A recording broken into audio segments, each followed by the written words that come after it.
Good morning, students. Today we will discuss part number 4 from our chapter Women, Caste and Reforms. Today we will discuss the reformers who had changed the system, changed the caste system, changed the situation of women. And first जो reformer है हमारे, that is Pandita Ramabai. Pandita Ramabai was an Indian Christian who tried to change many things in India. वो Indian Christian थे जिन्होंने बहुत सारी चीज़ों को चेंज किया. A poet and scholar and tried hard to improve the lives of women in India. हमने last videos में डिस्कस किया था कि लेडीज की जो लाइफ थी वो बहुत ज़्यादा मुश्किल थी. गर्ल्स को एजुकेशन नहीं दी जाती थी. इन द लास्ट वीडियो हमने डिस्कस किया था बहुत सारे गर्ल्स स्कूल ओपन किए गए जो कि लड़कियों की एजुकेशन के लिए बहुत बेनिफिशियल साबित हुए. And she wrote many books including her popular the high cast Indian women which show the trouble of child and women. बहुत सारी उन्होंने बुक्स लिखी जिसमें वुमेन की प्रॉब्लम को डिस्कस किया गया एंड बच्चों से रिलेटेड प्रॉब्लम्स को दिखाया गया. This is the picture of Pandita Ramabai. Tarabai Shinde second. Tarabai Shinde was a feminist activist who protest patriarchy. Patriarchy system क्या होता है बेटे, आपको पता होगा. पेट्रियार्की सिस्टम मीन्स जहाँ पर जो मेल मेंबर होता है वो ही हेड होता है और उसी की घर में सारी जो ऑर्डर्स होते हैं उसी के चलते हैं. That is patriarchy form. She is non for her published work स्त्री पुरुष तुलना. उसने अपने पैम्फलेट्स पब्लिश किए स्त्री पुरुष तुलना जो कि ओरिजिनली पब्लिश किए गए मराठी में 1882 में, जिसमें basically she comparison between the women and the main. And उसने बताया कि जो लेडी है वो भी उसके जो मेन है उसके इक्वल काम कर सकती है. The pamphlet is a critic of upper caste. Critic होता है किसी की आलोचना करना. तो जो पैम्फलेट था वो बेसिकली अपर कास्ट की जो पेट्रियार्की सिस्टम था चल रहा उसकी आलोचना कर रहा था. And is often considered the first modern Indian feminist text. पहली बार इसको Indian modern Indian feminist text की को कंसिडर किया गया कि कैटेगरी में रखा गया. This is the picture of Tarabai Shinde.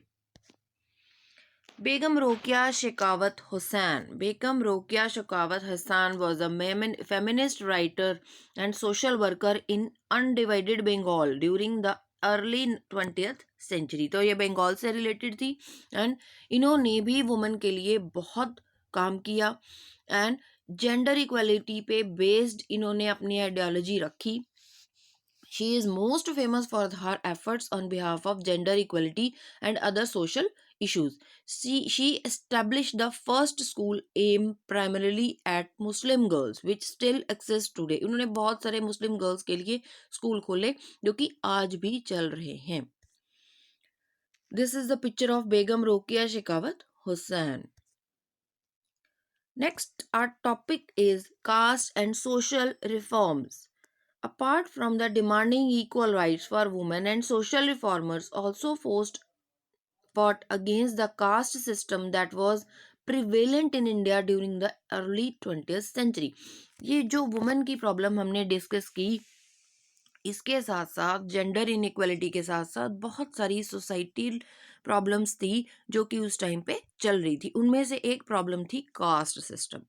The प्रार्थना समाज adhered to the tradition of bhakti that believed in spiritual equality of all caste. प्रार्थना समाज बनाया गया कुछ रिफॉर्मर्स के द्वारा जिसका मेन जो काम था वो क्या था, स्पिरिचुअल इक्वालिटी लेके आना सोसाइटी में और ट्रेडिशन ऑफ भक्ति, भक्ति के ट्रेडिशन को बनाए रखना. स्पिरिचुअल इक्वालिटी का मतलब है सभी जो है वो सोसाइटी में इक्वल होंगे और रिलीजन के बेस पे कोई भेदभाव नहीं होगा. तो क्या रिफॉर्म्स किए गए इसके लिए? परमहंस मंडली फाउंड. परमहंस मंडली बनाई गई 1840 में. किस लिए? इन कास्ट की प्रॉब्लम्स को सॉल्व करने के लिए, एबोलिशन मतलब खत्म करने के लिए. एंड 19th सेंचुरी में क्रिश्चियन मिशनरीज जो थे उन्होंने स्टार्ट किया क्या, schools for tribal groups. Tribal groups मतलब जो पिछड़े हुए ग्रुप्स होते हैं, जो कबीले वगैरह होते हैं उनके लिए, एंड लोअर कास्ट चिल्ड्रन और लो कास्ट के बच्चों के लिए। At the same time the poor began living their villages to look for jobs. उसी टाइम पे जो गरीब लोग थे वो अपनी जॉब्स को छोड़कर, अपने गांव को छोड़कर शहरों की तरफ जा रहे थे।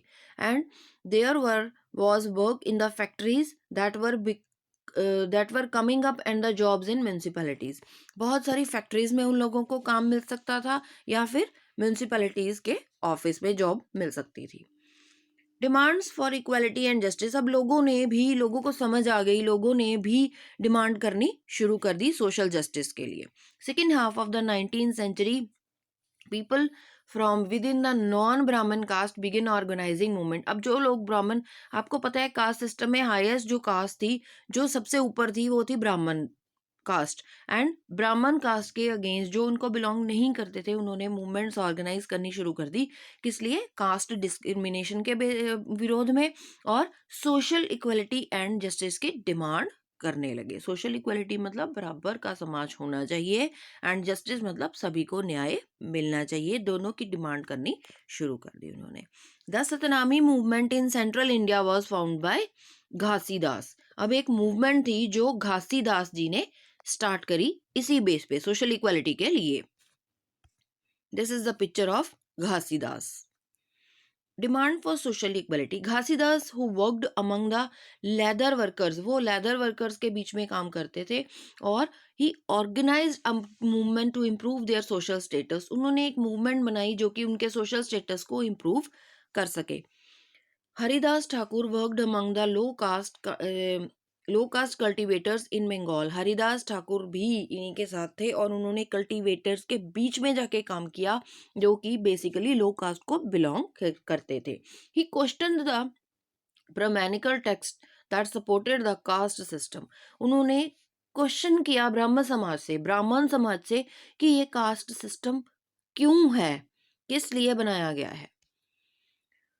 All the leaders came low caste and worked among them. Low caste के बीच में सभी लीडर्स में काम करना शुरू कर दिया, और ट्राइड टू चेंज बदलाव लाने की कोशिशें की, जिससे लो कास्ट और अपर कास्ट के बीच में जो डिस्क्रिमिनेशन हो रहा है उसको रिमूव किया जा सके। They try to create a sense of self esteem among the lower caste. Lower caste के बीच में आत्मविश्वास, आत्मसम्मान की भावना को पैदा करने की कोशिश करी गई। So students, today your homework is read page number 113 to 116. Thank you.